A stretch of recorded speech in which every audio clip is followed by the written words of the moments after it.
मैं पंकज कुमार, लॉ दर्पण में आप सभी का स्वागत है। ठीक पिछले 4 लेक्चर्स में मैं आपको भारतीय साक्ष्य अधिनियम की धारा 4 पढ़ा चुका हूँ। इस लेक्चर में हम धारा 4 से संबंधित सामान्य जानकारी और धारा 4 की तीनों पैराओं का हम एक साथ रिवीजन करेंगे। भारतीय साक्ष्य अधिनियम की धारा 4 उपधारणा अर्थात परिकल्पना से संबंधित है। अंग्रेजी में इसको बोलते हैं प्रिजम्पशन। उपधारणा शब्द को ना तो भारतीय साक्ष्य अधिनियम में और ना ही किसी अन्य कानून में परिभाषित किया गया है, अर्थात उपधारणा शब्द की कोई वैधानिक परिभाषा हमारे पास नहीं है। सामान्यतः उपधारणा का मतलब होता है कि जो नहीं है उसे मान लेना या मानकर चलना। जब न्यायालय किसी तथ्य के अस्तित्व या अनस्तित्व अर्थात एग्जिस्टेंस और नॉन एग्जिस्टेंस को मान लेता है या मानकर चलता है तो ये कहा जाता है कि न्यायालय ने उस तथ्य के बारे में उपधारणा कर ली है। जब न्यायालय किसी तथ्य के बारे में उपधारणा कर लेता है तो उसका फायदा पक्षकार को ये होता है कि पक्षकारों को फिर उस तथ्य को साबित करने की आवश्यकता नहीं होती है। पक्षकार उस तथ्य को साबित करने के प्रारंभिक भार यानी कि इनिशियल बर्डन ऑफ प्रूफ से मुक्त हो जाता है। चलिए टॉपिक पर आते हैं। पहला पॉइंट, सामान्य यानी कि जनरल। हमारे देश के न्यायालयों को विधि के न्यायालय या न्याय के न्यायालय कहा जाता है।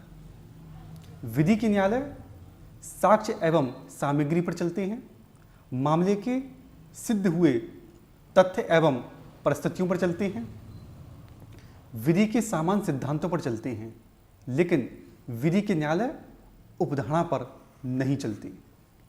लेकिन हाँ, इसका अपवाद ये है विधिक प्राधिकार।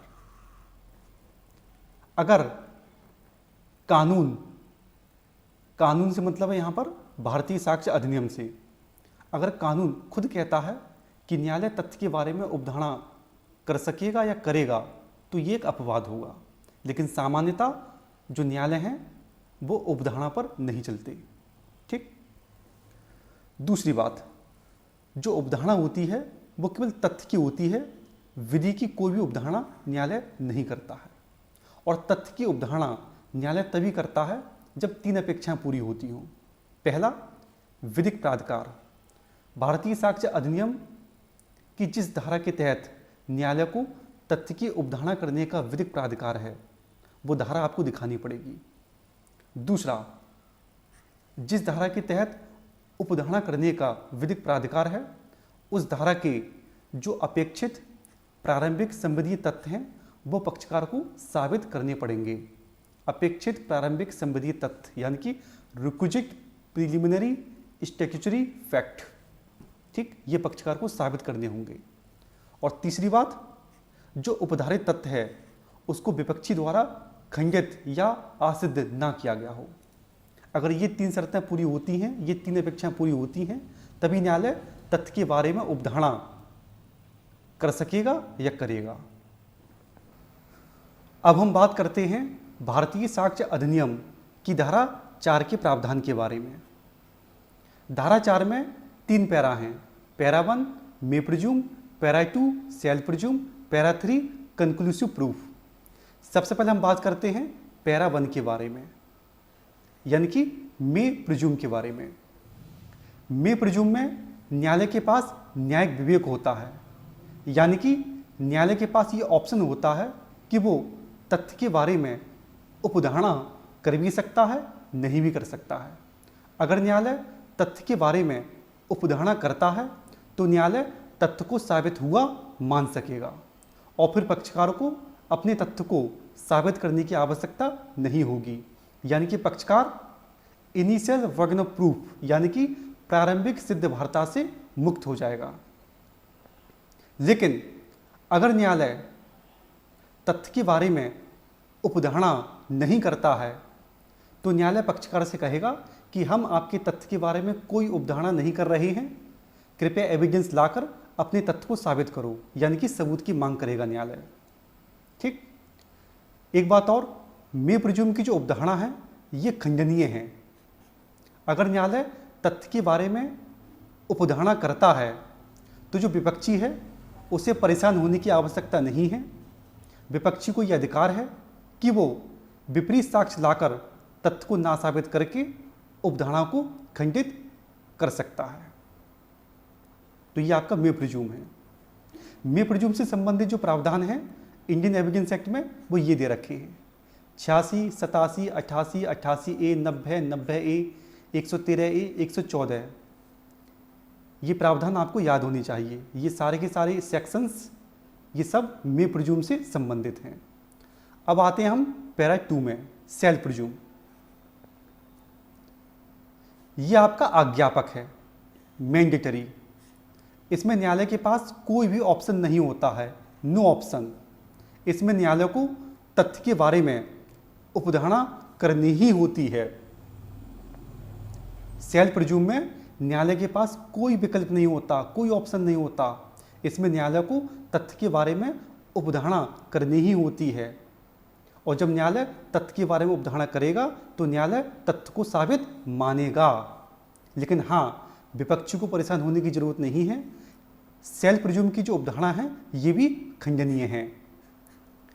इसमें भी विपक्षी को यह अधिकार है कि वो विपरीत साक्ष्य लाकर तथ्य को ना साबित करके उपधारणा को खंडित कर सकता है। सेल प्रिज्यूम से संबंधित प्रावधान भारतीय साक्ष्य अधिनियम में ये सारे हैं। 79 से लेकर 81, 81A, 82 से लेकर 85, 85A, 85B, 85C, 89, 105, 113B, 114A, ये सभी सेल प्रिज्यूम से संबंधित प्रावधान हैं। ये आपको याद होनी चाहिए। अब आते हैं हम पैरा 3 में, कंक्लूसिव प्रूफ, निश्चायक सबूत। ये अखंडनीय उपधारणा है। इसको पूर्ण उपधारणा यानी कि एब्सोल्यूट प्रिजम्पशन भी कहा जाता है। इसमें क्या होता है, इसमें अगर एक तथ्य को साबित कर दिया जाए तो न्यायालय दूसरे तथ्य को साबित मानेगा। अगर मैंने F1 को साबित कर दिया तो न्यायालय F2 को साबित मानेगा। और हाँ, अगर विपक्षी F2 को ना साबित करने के लिए अगर कोई एविडेंस पेश करना चाहता है तो न्यायालय कहेगा नो। न्यायालय विपक्षी को कोई भी एविडेंस पेश करने की अनुमति नहीं देगा जिससे वो F2 को नासाबित या असिद्ध करना चाहे। ठीक, तो निश्चायक सबूत में क्या होता है, निश्चायक सबूत में ये होता है कि अगर एक तथ्य को साबित कर दिया तो न्यायालय दूसरे तथ्य को साबित मानेगा और विपक्षी को दूसरे तथ्य को नासाबित अर्थात असिद्ध करने का कोई भी अधिकार नहीं होता है। अगर विपक्षी दूसरे तथ्य को असिद्ध अर्थात नासाबित करने के लिए अगर कोई एविडेंस पेश करना चाहे तो न्यायालय उसको अनुमति नहीं देगा। कि दे सकेगा, नहीं देगा। आज्ञापक है, मैंडेटरी है। ठीक, निश्चायक सबूत की जो उपधारणा है ये अखंडनीय है, यानी कि विपक्षी को कोई अधिकार होता ही नहीं है कि वो एविडेंस पेश करके तथ्य को ना साबित कर दे। मे प्रिज्यूम से कंक्लूसिव प्रूफ यानी कि निश्चायक सबूत से संबंधित प्रावधान भारतीय साक्ष्य अधिनियम में केवल 3 ही प्रावधान हैं। एक आपका सेक्शन 41, सेक्शन 112 और सेक्शन 113। ये 3 ही सेक्शन निश्चायक सबूत यानी कि कंक्लूसिव प्रूफ से संबंधित हैं। तो मे प्रिज्यूम क्या होता है, मे प्रिज्यूम इसमें न्यायालय के पास ऑप्शन होता है, न्यायिक विवेक होता है कि वो तथ्य के बारे में उपधारणा कर भी सकता है, नहीं भी कर सकता है। अगर न्यायालय तथ्य के बारे में उपधारणा करता है तो न्यायालय तथ्य को साबित हुआ मान सकेगा और फिर पक्षकार को अपने तथ्य को साबित करने की आवश्यकता नहीं होगी। लेकिन हाँ, जो विपक्षी है उसको यह अधिकार है कि वो विपरीत साक्ष्य पेश करके तथ्य को ना साबित करके उपधारणा को खंडित कर सकता है, क्योंकि ये खंडनीय उपधारणा है। अगर न्यायालय तथ्य के बारे में उपधारणा नहीं करता है तब क्या होगा, अगर न्यायालय तथ्य के बारे में उपधारणा नहीं करता है तो न्यायालय कहेगा विपक्षी से कि भाई सबूत लेके आओ, न्यायालय सबूत की मांग कर सकेगा। दूसरा मैंने आपको बताया सेल प्रिज्यूम। जो सेल प्रिज्यूम की जो उपधारणा है ये मैंडेटरी है, ये आज्ञापक है। इसमें न्यायालय के पास ऑप्शन नहीं होता है कि वो तथ्य के बारे में उपधारणा करे या ना करे।